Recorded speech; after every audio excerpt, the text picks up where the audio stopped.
भाई यार, 90% लोग ऐसे हैं जो वीडियो तो देखते हैं पर चैनल को सब्सक्राइब नहीं करते। चैनल को सब्सक्राइब कर दिया करो यार। चलो स्टार्ट करते हैं वीडियो को। निशिडाक बहुत समय पहले घने जंगलों के बीच बसा एक शांत और दूरस्थ गांव था। यह गांव बाहरी दुनिया से कटा हुआ था और यहाँ के लोग अपने दैनिक जीवन में व्यस्त रहते थे। इस गांव का नाम था निशिग्राम। निशिग्राम के हर व्यक्ति ने निशिडाक की कहानियां सुनी थीं। कहते हैं कि आधी रात के समय एक रहस्यमय आवाज गांव वालों को उनके नाम से पुकारती थी। यह आवाज इतनी मोहक होती थी कि जिसे भी सुनाई देती वह उसे फॉलो करने के लिए मजबूर हो जाता। एक रात एक युवा किसान रामू ने निशिडाक की आवाज सुनी। वह अपने खेत से लौट रहा था जब उसे किसी ने उसके नाम से पुकारा। आवाज इतनी भयानक और मोहक थी कि वह उसके पीछे चल पड़ा। धीरे धीरे वह गांव से दूर घने जंगल में पहुंच गया। रामू के गायब होने की खबर से गांव में हड़कंप मच गया। सभी ने उसकी तलाश की लेकिन उसका कोई पता नहीं चला। यह पहली बार नहीं था जब किसी ने निशिडाक की आवाज सुनी हो और उसके बाद गायब हो गया हो। गांव के लोग डर और अंधविश्वास में जीने लगे। गांव में डर का माहौल फैल गया। लोग रात को बाहर निकलने से कतराने लगे। उन्होंने अपने घरों के बाहर सुरक्षात्मक ताबीज और प्रतीक लटकाने शुरू कर दिए ताकि निशिडाक की बुरी आत्मा उनसे दूर रहे।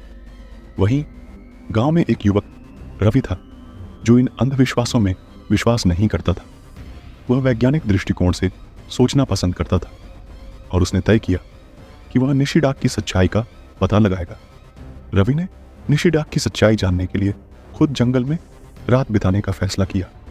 वह अपने साथ कुछ खाने पीने का सामान और एक मशाल लेकर जंगल में गया। उसने अपनी जगह बनाई और रात का इंतजार करने लगा। आधी रात के करीब रवि ने भी वही भयानक आवाज सुनी।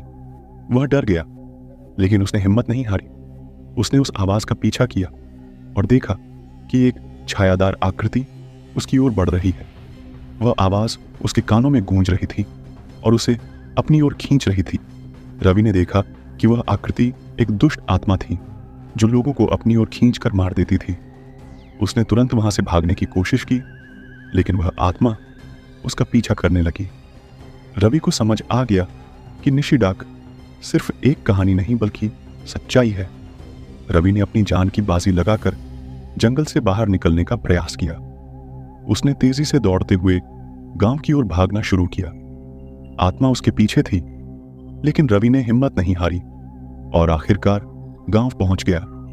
रवि ने गांव वालों को सारी सच्चाई बताई। गांव के लोग यह सुनकर और भी डर गए लेकिन उन्होंने मिलकर आत्मा का सामना करने का फैसला किया। उन्होंने अपने घरों के बाहर और गांव के चारों ओर सुरक्षा के इंतजाम किए। निशिग्राम के लोग अब सतर्क रहते हैं और हर रात सावधानी बरतते हैं। निशिडाक की कहानी ने उन्हें एकजुट कर दिया है और वे हर संभव कोशिश करते हैं कि वह दुष्ट आत्मा उनके गांव में फिर से न आए।